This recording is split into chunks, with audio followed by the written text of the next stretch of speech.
नमस्कार, आप देख रहे हैं न्यूज नेशन और इस वक्त आपके साथ मैं लक्ष्मी उपाध्याय। नमस्कार, आपके साथ हूं मैं खुशबू मनोरमा मिश्रा। और देखिए, लोकसभा चुनाव तो खत्म हो गए, नतीजे आ गए, सरकार बन गई, लेकिन हो क्या रहा है अब कि कई राज्यों में जहां पर गठबंधन की सरकार बनी लक्ष्मी, अब जो नुकसान हुआ है जिन पार्टियों को, अब उनकी भावनाएं अंदर से सामने आ रही है। बात महाराष्ट्र की करेंगे आज। बिल्कुल, देखिए महाराष्ट्र में सब कुछ क्या ऑल इज वेल है, चूंकि एनडीए की ओर से ये कहा जा रहा है, खासकर बीजेपी की ओर से सब कुछ ऑल इज वेल बताया जा रहा है। लेकिन सरकार बनने के बाद पहले एनसीपी की ओर से बयान आना शुरू हुए, चूंकि अजीत पवार की पार्टी हालांकि 4 सीटों पर लड़ी, लेकिन 1 सीट उनके खाते में गई। छगन भुजबल जो कि मंत्री हैं सरकार में और बड़े नेता हैं एनसीपी के, उनकी ओर से आज बयान भी सामने आया। उन्होंने जहां अपनी सीटों को लेकर जिक्र किया महाराष्ट्र में, तो वहीं तुलना भारतीय जनता पार्टी की यूपी की सीटों से भी किया। खुश बिल्कुल। और देखिए, अब इसी से सवाल ये उठने लगा है कि क्या ये जो गठबंधन है, मतलब अभी तक तो है महाराष्ट्र में, क्या वो आगे रहेगा? क्योंकि महाराष्ट्र में इसी साल चुनाव होने हैं, तो क्या ये जो गठबंधन है वो साथ में लड़ेगी विधानसभा चुनाव, या फिर सब कुछ अलग अलग हो जाएगा? और देखिए, ये पहली बार नहीं हुआ लक्ष्मी, मेरे ख्याल से कई बार ऐसा होता है कि जब आप गठबंधन में आते हैं उसके बाद आप बिल्कुल अलग हो जाते हैं, फिर आपकी अपनी नीतियां हो जाती है, फिर आप हार का ठीकरा भी फोड़ने लगते हैं कि भाई हमें सीट कम मिली, हमें ये सीट नहीं मिली। और फिलहाल यही होता हुआ महाराष्ट्र में नजर आ रहा है। बिल्कुल ठीक कहा आपने, लेकिन इस बार परिस्थितियां अगर आप एनडीए की ओर से देखें तो यहाँ बदली हुई हैं। यहाँ इसलिए बदली हुई हैं क्योंकि केंद्र में जो सरकार है उसमें निश्चित तौर पर चाहे शिवसेना एकनाथ शिंदे गुट की हो, आप अजीत पवार की एनसीपी को लेकर आप ये कह सकते हैं कि 1 सीट है लोकसभा में, बहुत ज्यादा नहीं है। लेकिन अगर आप सेंट्रल में सरकार देखें तो एनडीए के लिए शिवसेना बहुत मायने रखती है। 7 लोकसभा सीटें हैं, यानी 7 सांसद आपके साथ में है, तो उनको साधे रखना निश्चित तौर पर। क्योंकि देखिए, सवाल इस तरीके से उठाए जा रहे हैं क्योंकि शिवसेना और बीजेपी एक ही विचारधारा के हैं। अजीत पवार की एनसीपी की अगर आप बात करें तो कहा जा रहा है कि वो थोड़ा अलग विचारधारा रही। क्या इस वजह से महाराष्ट्र में आपको जो है वो नुकसान हुआ? ये भी एक आंकड़ा या आकलन कह लीजिए आप, दिया जा रहा है। आरएसएस की ओर से भी इसको लेकर सवाल उठाए गए हैं। खुशबू, बिल्कुल। और देखिए, जो बात हो रही है वो ये कि अब आप समझिए कि महाराष्ट्र में जो गठबंधन वाली रही एनडीए, उसने 17 सीटें जीती हैं। तो ऐसे में नुकसान बहुत बड़ा हुआ है। ना सिर्फ उत्तर प्रदेश का नुकसान है, अगर आप एक बात कहते हैं कि आखिरकार क्या मिला है, इस पूरे चुनाव का निचोड़ ये है कि ना सिर्फ आप उत्तर प्रदेश का प्रदर्शन देखें, तो महाराष्ट्र में भी प्रदर्शन गिरा है। और शायद ये वजह है कि अब तमाम पार्टियां आकलन कर रही हैं। और ऐसे में क्या जो छगन भुजबल का ये बयान आया है, उन्होंने यूपी का भी जिक्र किया है, तो क्या वो संकेत दे रहे हैं कि आने वाले समय में हमारी विचारधारा को लेकर, हमारी सीटों को लेकर हम अलग हो जाएंगे? तो लक्ष्मी, क्या लगता है कितने चांसेस ये हैं कि एनसीपी जो है और एकनाथ शिंदे की अगर आप बात करते हैं शिवसेना की, वो अलग हो जाएगी और सब अलग अलग चुनाव लड़ने वाले हैं?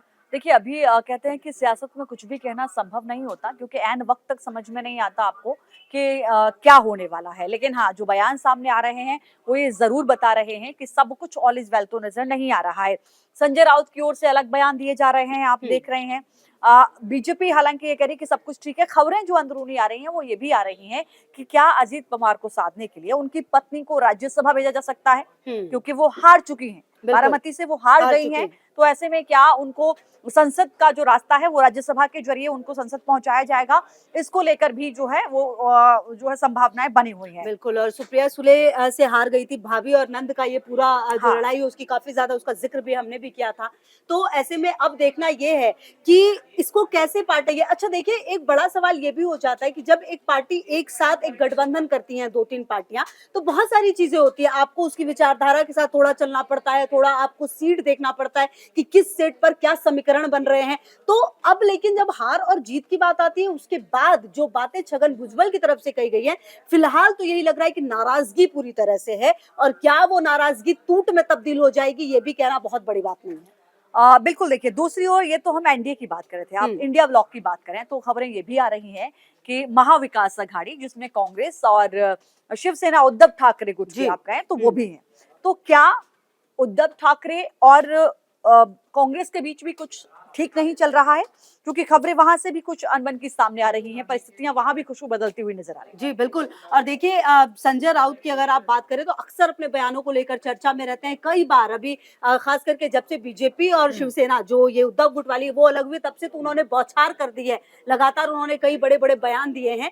तो अब सवाल ये है कि आने वाले समय में महाराष्ट्र की राजनीति को अगर आप समझे तो देखिए, जो शिवसेना है, खास करके अगर उद्धव गुट की बात करें, भले ही उसे ओरिजिनल शिवसेना नहीं माना गया था कोर्ट की तरफ से, लेकिन उनका प्रभुत्व बहुत है लक्ष्मी। देखिए चाहे आप बिल्कुल। उस शिवसेना की बात करें या फिर शरद पवार के एनसीपी की करें, और ये दो इस पार्टियां चुनाव में वो साबित भी हुआ। बिल्कुल इस चुनाव में वो साबित भी हुआ, और ये दोनों पार्टियां जो क्षेत्रीय पार्टी हैं होल्ड काफी ज्यादा रखती हैं। तो ऐसे में अगर मान लीजिए कांग्रेस अलग होती है तो क्या नुकसान जो है वो कांग्रेस को होगी, क्योंकि क्या लगता है लक्ष्मी, कांग्रेस अभी अब उस सिचुएशन में आ चुकी है कि आप किसी राज्य में बिल्कुल अकेले लड़ रहे हैं, इस तरह की सिचुएशन में फिलहाल तो नजर नहीं आती बिल्कुल शायद। भी नहीं नजर आ रही, बिल्कुल हम्म, ठीक कह रहे हैं आप। चूंकि देखिए कांग्रेस अगर 99 सीटें भी लाई है तो क्षेत्र में क्षेत्रीय दलों का आपको बिल्कुल समर्थन साथ मिला है। मिला आप है। यूपी की बात कर लीजिए, यूपी में जो सीटें जीती हैं उसमें निश्चित तौर पर अखिलेश यादव का जो बिल्कुल समर्थन आपको उन्होंने रहा नहीं है उतारा अपने उसको कैंडिडेट उसको को, आप उसका भी नहीं भूल फायदा मिला सकते है हैं, बिल्कुल। क्योंकि वोट ट्रांसफर होता है जब हम्म, आपका गठबंधन होता है।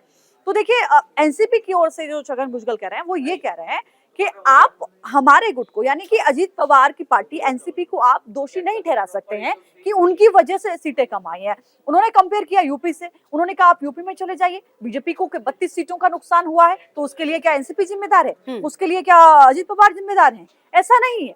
आपको हर जगह आपको जो है वो कम हुई है आपकी सीटें, और उन्होंने कहा कि आप कैसे कह सकते हैं कि हम एक जीते हैं? आप हमारा स्ट्राइक रेट देखिए ना, 48 सीटों पर थोड़ी ना हम लड़े थे।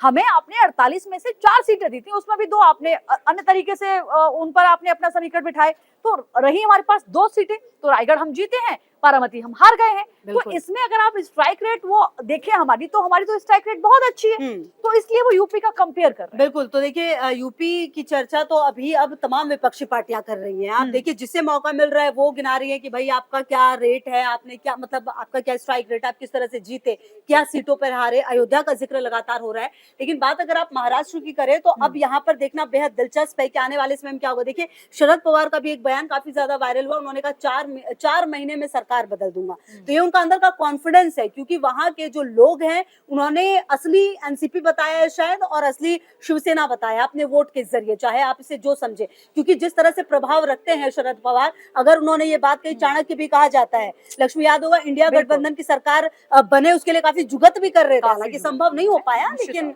तो उन्होंने ये बयान दिया, तो काफी बड़ा बयान है ये भी।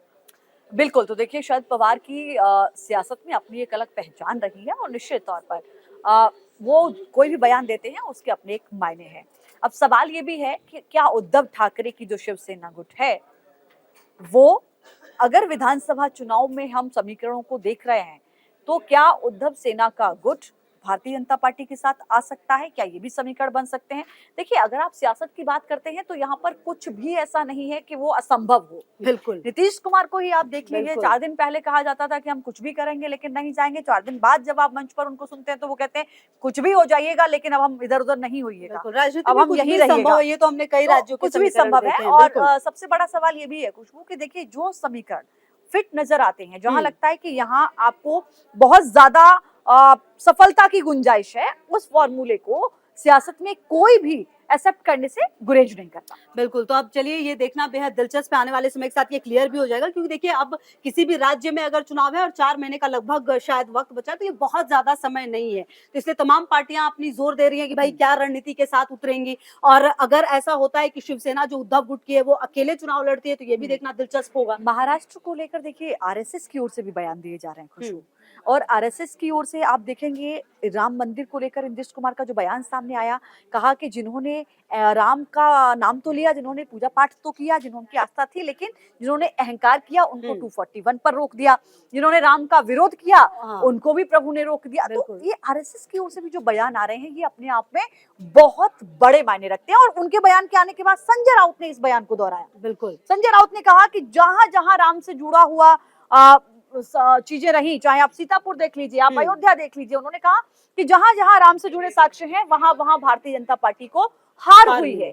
तो ये जो बयान है ये अपने आप में बहुत मायने रखते हैं। बिल्कुल, और संकेत बिल्कुल साफ आने वाले समय के लिए। तो चलिए देखना दिलचस्प होगा, नजर हमारी भी लगातार रहेगी, क्योंकि हर बदलते दिन के साथ अगर आप लोकसभा चुनाव की बात करें, महाराष्ट्र की राजनीति में बहुत हलचल तेज है, चाहे पवार गुट की तरफ से हो, शिंदे गुट की तरफ से हो, तो इस पर लगातार हमारी नजर बनी रहेगी। निश्चित तौर पर बनी रहेगी, और अगले कुछ महीने बाद 6 महीने के आसपास वक्त बचा हुआ है, तो महाराष्ट्र में इलेक्शन होना है, इसलिए महाराष्ट्र पर निगाहें ज्यादा टिक जाती हैं कि आखिर वहां पर क्या खेला होगा या फिर ऑल इज वेल रहे।